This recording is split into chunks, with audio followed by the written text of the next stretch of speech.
नमस्कार. PM Gaikwad channel मध्ये आपलं स्वागत आहे. आज आपण बनवूया शेंगदाण्याची पोळी. चला बनवूया. आपण गॅस पेटूया, कढई ठेवूया. कोणचं पण कढई चालते. कढई गरम होऊ देऊया. कढई गरम झाला आहे. आपण शेंगदाणे 150 ग्राम टाकूया कढईमध्ये. त्याला व्यवस्थित भाजून घेऊया. आपले शेंगदाणे कसे चुटचुट करत आहेत. आपण खमंग भाजून घेऊया. बघूया आपले शेंगदाणे भाजून झाले का. झाले आहे. गॅस सुरू करूया. प्लेट मध्ये काढूया. 2 मिनिटं थंड होऊ देऊया. हे तीळ 50 ग्राम आपण भाजून घेऊया. कसे आपले तीळ चुटचुट करत आहेत. भरपूर भाजून घेऊया.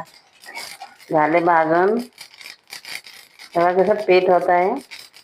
आपण गॅस बंद करूया. बाउल मध्ये काढूया. काढून झाले आपले तीळ. गव्हाचं पीठ चाळून मी या वाटीनं 2 वाट्या घेतल्या आहे. अर्धा चमच मीठ टाकूया. गॅस पेटूया. 1 चमच तेल गरम करून घेऊया. तेल गरम झालं आहे. गॅस बंद करूया. पिठामध्ये टाकून घेऊया. हाताला चटका बसते म्हणून आपण चमचनं व्यवस्थित मिक्स करून घेऊया. आता थंड झाला आहे. आपण हातानं मिक्स करूया.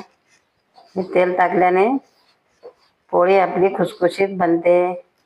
तेल आपण सगळ्याला लावून घेतलं आहोत. थोडं थोडं पाणी टाकून आपण त्याला तिंबून घेऊया.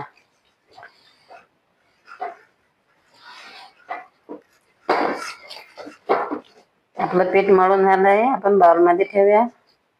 2 मिनिटं झाले. आपले शेंगदाणे थंड झाले. तर शिलटा काढून घेऊया. शिलटा काढून झालाय. शेंगदाणे मिक्सरच्या भांड्यात टाकूया. मिक्सरला वाटून घेऊया. आपले शेंगदाणे वाटून झाले. किती छान बारीक बारीक एकदम. आपण बाउल मध्ये काढूया. तीळ मिक्सरच्या भांड्यात टाकूया. मिक्सरला वाटून घेऊया. वाटून झालंय आपले तीळ. किती छान बारीक एकदम. याच्यामध्ये टाकून घेऊया बाउल मध्ये. गूळ 100 ग्राम बारीक केलेला आपण ह्याच्यामध्ये टाकून घेऊया.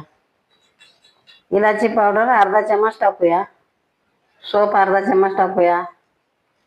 हातानं चांगलं आपण मिक्स करून घेऊया. गाठी गाठी असल्यावर पोळी फुटत असतात.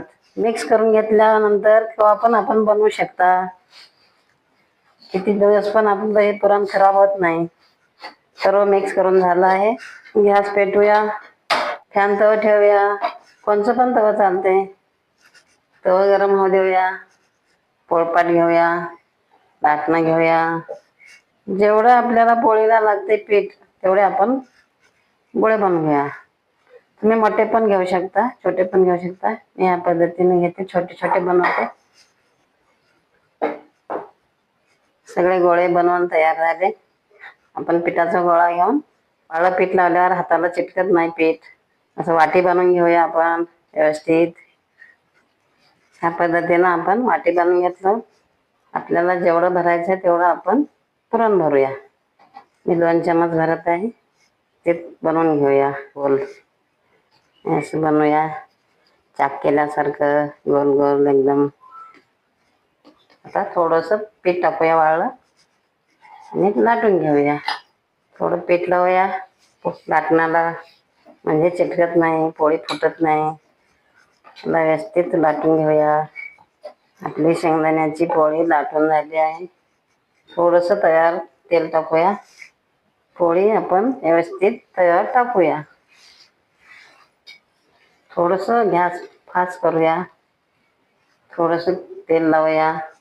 तेल नाही लावलं तरी चालते. शेंगदाण्याच्या पोळीला मी थोडंसं लावत आहे. त्याला पलटी करूया. वा किती छान भाजलं आहे. व्यवस्थित कडाने आपण फिरवूया. उलटण्याने थोडंसं तेल लावूया. पलटी करूया. किती छान फुगली आहे आपली शेंगदाण्याची पोळी.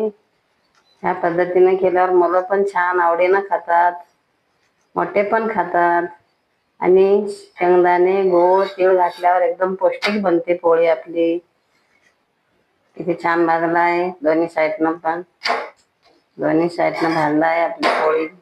दुसरी पोळी बनवूया. त्याला पण तसंच आपण वाटी बनवून पुरण भरूया. अशी वाटी बनवायची आणि पुरण भरायचं. आणि असं मिटून घ्यायचं तोंड पुरा. मग थोडंसं वाळं पीठ लावून घ्यायचं हाताला, असं चाक बनल्यासारखं बनवायचं. थोडंसं पीठ टाकून लाटूया. थोडंसं तयार तेल टाकूया. थोडंसं तेल लावून घेऊया. पलटी करूया. किती छान भाजला आहे आपली शेंगदाण्याची पोळी. कशी फुगत आहे आपली शेंगदाण्याची पोळी.